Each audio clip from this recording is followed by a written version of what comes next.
Bueno, no estaremos con Anabel Hernández, no logramos contactar finalmente con Anabel Hernández esta mañana, así que saludos a ella, pero estamos, bueno, pues con muchos temas, muchos asuntos. Maridalia Gómez, buenos días, bienvenida, buen viernes, ¿cómo estás? Muy bien, Carmen, muy buen viernes para ti, para la audiencia, para todo el Buenos equipo días, de pues con muchos temas. Uno de ellos indiscutiblemente importante es la detención de Ángel Aguirre. Estamos hablando del caso Ayotzinapa, el caso Ayotzinapa revisitado, con varias cosas a la mesa. Una de ellas, la detención de quien fuera gobernador de Guerrero. Gobernador de Guerrero cuando fue la desaparición de los chicos estudiantes de la Escuela Normal Rural Isidro Burgos. ¿Qué decir al respecto, Maridalia? Ay, Carmen, bueno, tú sabes, lo has seguido el caso, yo también lo he seguido. He leído, pues, una buena parte del expediente, leí toda la recomendación de la CNDH.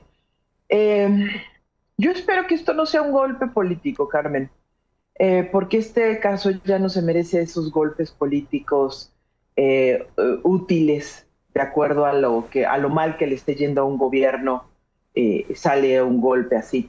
A ver, Ángel Aguirre, vamos a replantearnos. Él fue gobernador, como bien lo dices, en esa época. ¿Cuál es la primera responsabilidad, por lo menos moral, en principio, que sí tiene y de la que nunca ofreció disculpas, por supuesto? Eh, Iguala, como Huitzuco y como otros municipios, venían ocurriendo incluso antes de su gestión una serie de desapariciones. No, el caso Ayotzinapa vino a ser el corolario de decenas, centenas de personas desaparecidas, de comunidades atrapadas en la violencia. Y él era el gobernador, ¿no? Y entonces su responsabilidad política, ¿por qué? Porque podemos decir que, bueno, era crimen organizado y entonces las capacidades estatales no eran suficientes, además de que había otros delitos, etcétera. Sí, pero entonces no hizo las adecuaciones necesarias para garantizar la seguridad de la población en esa región, pero tampoco hizo el cabildeo político con Enrique Peña Nieto para suficiente para que mandaran y resguardaran a la sociedad, para que rompieran ese espacio de impunidad que se había construido desde la presidencia municipal de Iguala, ¿no? Ese es incluso probablemente una responsabilidad jurídica penal, pero también, sobre todo, es moral, pero sí política y probablemente penal. Ahora, sobre la desaparición de los videos. Hay dos testigos. Una es la presidenta del Tribunal Superior de Justicia, que por cierto tiene prisión domiciliaria, supongo que gracias a la colaboración, y el exsecretario de Seguridad Pública,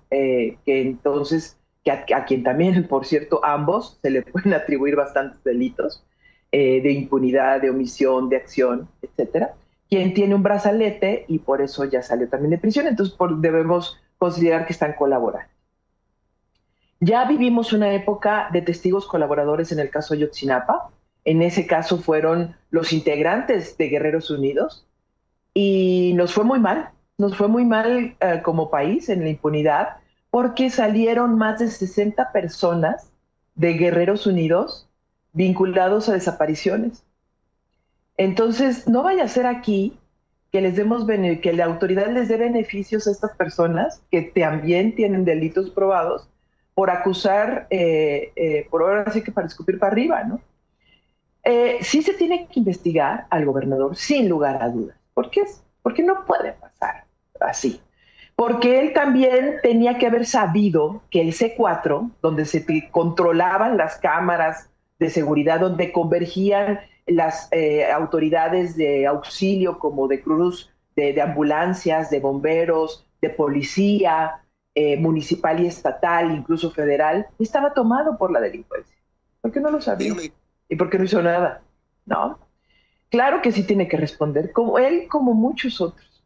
Pero a ver, vamos para atrás. Tú acabas de presentar el video que ustedes hicieron público hace varios años, pero también hay un video de la CNDH, de la Comisión Nacional de los Derechos Humanos, no esta, por supuesto, de hace 10 años, que también reconstruye lo que ocurrió en el puente del Chipote. ¿Y qué ocurrió en este espacio? Bueno, pues es un momento crucial, es fundamental, porque ahí es donde uno de los autobuses son bajados de entre 15, 20, 20 y tantos estudiantes, ahí hay un encuentro en donde se ven claramente policías federales, policías municipales de Huitzuco y de Iguala, y también grupos criminales, ¿no? Y es ahí donde se llevan a este grupo de estudiantes de Ayotzinapa. Su destino había sido ordenado por alguien apodado el Patrón. Si el patrón es Ángel Aguirre, va a ser un gran descubrimiento, pero hay que probarlo. Hay que probar que la presidenta del tribunal recibió la orden directa, en qué momento, en qué circunstancias, de qué manera. Y lo mismo, el secretario de Seguridad Pública recibió la orden directa o de alguien muy cercano a Ángel Aguirre, y entonces podría probar en momento, modo, circunstancia, lugar, ¿no? Y sería perfecto. Si Ángel Aguirre es el patrón, sería una revelación impresionantemente importante, porque este personaje de quien todavía no se sabe quién es realmente, pudo operar a las policías municipales de Iguala, de Huitzuco, a miembros del ejército que por omisión, más que por acción, no participaron, y por una omisión que llevaba años en la complicidad de la omisión, permitiendo operaciones del crimen organizado. También ahí es una responsabilidad fundamentalmente moral y probablemente penal. Y de la Policía Federal asignada a la zona, que tampoco es una. Bueno, pero si no es el patrón, ¿a quién están ocultando? Porque el gobernador Ángel Aguirre es de Ometepec, no es de Huitzuco. La familia, que sí es de Huitzuco, es la familia de dos gobernadores anteriores y que no tiene nada que ver porque Huitzuco y Ometepec están muy lejos. Pues la familia Figueroa. ¿No? Recordemos incluso que al señor Rubén Figueroa, al primer gobernador, le decían el tigre de Huitzuco por su poder, porque allí tenían pues muchas tierras y demás, y control. No hemos llegado a ese patrón. Yo esperaría y desearía que realmente esta captura pues no se convierta en solamente un asunto político, sino un asunto de auténtica justicia en donde ya no haya impunidad. Y que aporten y que no caigamos, no nos vamos a la ola de testigos protegidos que por salvarse, pues dicen cualquier cosa, ¿no? Ojalá la seriedad de la fiscalía en este caso sí sea tal y no tengamos solamente espejitos y cosas, porque no se lo merece. Las familias han seguido denunciando este uso todavía, lo hicieron recientemente. Aquí qué falta, aquí qué podemos decir, Carmen, para comentar esta parte. Aquí todavía nos falta descubrir varias puntos importantes de funcionarios estatales, municipales, no solo de Iguala, sino de dos municipios a los alrededores, la colaboración de los grupos criminales, en efecto, que siguen operando, dicho sea de paso, que tienen controladas muchas regiones de ahí. Esto no terminó gracias a la impunidad de estos casos en la que gozan de cabal salud. Y la responsabilidad de las acciones y omisiones de todos quienes han estado al frente de las investigaciones y no han hecho nada suficiente. Han sido vueltas y vueltas. También esos ya tienen que rendir cuentas. Y creo que es un buen momento de transparentar todo eso. Yo creo que será muy interesante, que no puede ser una versión tan fácil como, pues me informaron, yo dije, yo operé.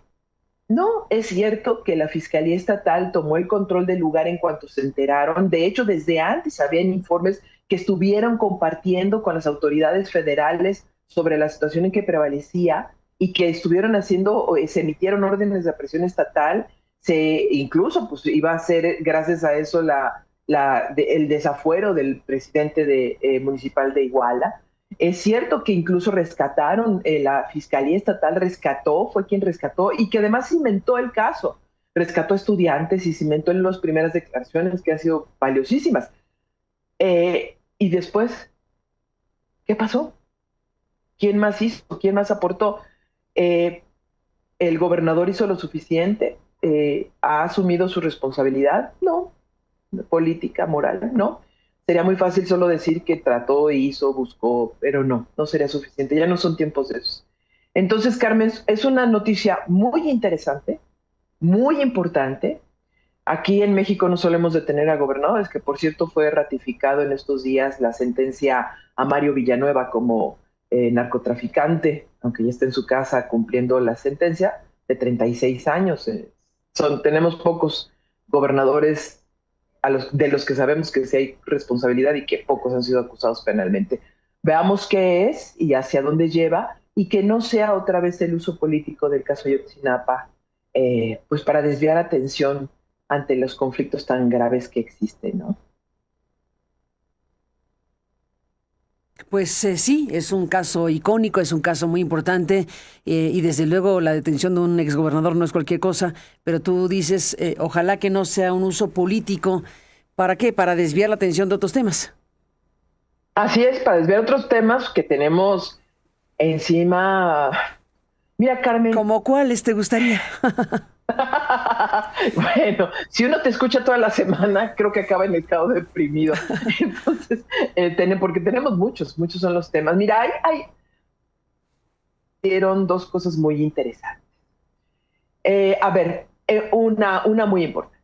Lo que está ocurriendo en Oriente Medio y que no está funcionando como hubiese querido para el gobierno de Estados Unidos ante la economía tan debilitada, que tiene que ver con los energéticos y con el control económico de la región, digamos, está provocando que voltee nuevamente al continente, que se concentre nuevamente las fuerzas y los esfuerzos hacia el continente. ¿Qué está pasando? Bueno, pues está pasando una elección en Brasil que está colocándose en la mayor tensión, en donde podría ganar la ultraderecha, y eso daría una ficha más a estos grupos más afines al gobierno o a los intereses del gobierno actual de Donald Trump, no solo de él, sino de todo un grupo de intereses. También se ha convertido en un ultimátum a Cuba, en un nuevo ultimátum, en donde ya se está hablando nuevamente. Entonces estaríamos pensando que podría haber un nuevo avance, y lo mismo que Nicaragua, un nuevo avance en contra de estos países, en donde se estaría restaurando, según la visión estadounidense, la democracia en estos países. Bueno, y sobre México no es menor, estamos en medio y atravesando las negociaciones del libre comercio, que no están siendo sencillas, que están descarrilándose de alguna manera, pero también tenemos elementos, por ejemplo, como lo que pasó con la región michoacana del aguacate. No es menor esta alerta que sacó Estados Unidos, porque todos nos fuimos con la idea de que se trata de un asunto meramente y únicamente de seguridad. Y la discusión ha ido por ese lugar. Tanto que han llegado fuerzas federales a blindar la zona, que sí estaba recibiendo una serie de embates, digamos que criminales, por las diferentes detenciones que se habían estado haciendo y donde se habían estado refugiando personas del cártel Jalisco Nueva Generación en Michoacán, o que tenían influencia en Michoacán, y bueno, eso estaba provocando bloqueos, incendios y varios elementos. Bueno, sí es cierto que se influye, pero hay algo más profundo, Carmen. Algo más profundo que en este caso la asociación que había logrado y que ha logrado una certificación por parte de Estados Unidos que le permite exportar la cantidad tan importante de aguacate que hace, que representa una de las economías más importantes del estado y de la franja regional. Bueno, es que, y este es un detalle fundamental, Estados Unidos investiga, y lo hemos dicho en la mesa, pero ahora más que nunca, la intromisión del cártel Jalisco Nueva Generación y de otros intereses criminales en la exportación de aguacate, de manera directa. ¿Y en qué sentido? Bueno, pues se han apropiado de diferentes cultivos de aguacate y ahora han obligado a la asociación a que formen parte, aunque no estén certificados dentro de esas exportaciones. Lo mismo además de las extorsiones que se siguen cobrando, no solo tiene que ver con el cultivo, la corta sino también el cómo se flejea y se envuelve y se hace toda la producción para llevar a Estados Unidos, que todo es un proceso supervisado y vigilado por la calidad que debe tener por personal de las aduanas de Estados Unidos. Bueno, pues esto también ha sido cancelado porque tampoco hay garantías por la intervención y la participación, ya no solo en la extorsión, sino de estos grupos criminales. La información que está investigando Estados Unidos podría derivar en breve de anuncios en donde ya no solo lo que hemos visto contra el cártel Jalisco Nueva Generación recientemente, sino contra involucramiento por parte de funcionarios no solo de Michoacán, también de Jalisco y de la franja que conecta incluso con Guerrero, sobre esta complicidad económica, sobre los millones, no solo en extorsión, sino en la producción y exportación. Y es ahí donde empieza uno de los problemas tan graves y peligrosos para México. Es una de las exigencias que están incluso poniendo sobre la mesa en el Tratado de Libre Comercio. Esto que ocurrió con el aguacate no solo es, además de la violencia, además de lo que estoy mencionando sobre cómo la intromisión de estos grupos, sino porque es una de las formas de presión que se están utilizando para las discusiones en el Tratado de Libre Comercio. Entonces, estamos viendo cómo no nos ahorca del todo las actuaciones de Estados Unidos, pero nos va ahorcando de poquito en poquito desde diferentes ángulos y aspectos. Por ejemplo, otro elemento que llama la atención, Carmen, que después que esta sanción que se ha impuesto contra la carne mexicana por haber estado importando desde Panamá, Centroamérica, vía Panamá, México, a la carne, y además de haber no respetado la sanidad indispensable y se impusieran estas sanciones, pues uno de los principales afectados fue su carne, ¿no? De este personaje Jesús Vizcarra, quien es relacionado muy directamente con el gobernador, pues hasta le prestó su avión, ¿no? Para irse a Estados Unidos el día que detuvieron al Mayo. Y resulta que está ya en negociaciones para la venta de su carne. Una de las empresas que no ha podido librar esta sanción que ha impuesto Estados Unidos y que, de acuerdo a fuentes de Estados Unidos, una de las nombres que se ha puesto en la mesa también para levantar estas sanciones precisamente de la empresa Azúcar. No solo por su relación, por estas irregularidades en la importación y exportación. Esto a partir de investigaciones de Estados Unidos, no lo digo yo, sino porque estaría también involucrada la importación y la exportación con grupos criminales. Toda esta operación de la carne. Entonces México está viviendo dos fenómenos. Uno, la presión estadounidense por el tema económico, y el segundo por el tema criminal, que también sigue siendo uno de los focos de mayor presión de Estados Unidos sobre acusaciones que están llegando. Y esto va a incrementarse, Carmen, y puedo decirlo claramente. Vamos a ver más filtraciones de nombres y de exhibición, no solo de pérdidas de visa, sino de casos incluso judiciales en Estados Unidos en este siguiente mes. Entre finales de agosto y septiembre veremos un incremento muy fuerte porque se han concluido las últimas investigaciones de acuerdo a las personas que he consultado. Entonces, se están cerrando las opciones para el gobierno mexicano, Carmen. Viene una tormenta muy grave con lo que ya tenemos, sumado a lo que viene. Pues ahí está, Maridalia Gómez, como siempre, gracias por estar aquí. Buenos días. Muy buen día, Carmen, al contrario, gracias a ti, es un privilegio. Saludos a la audiencia. Saludos para ti.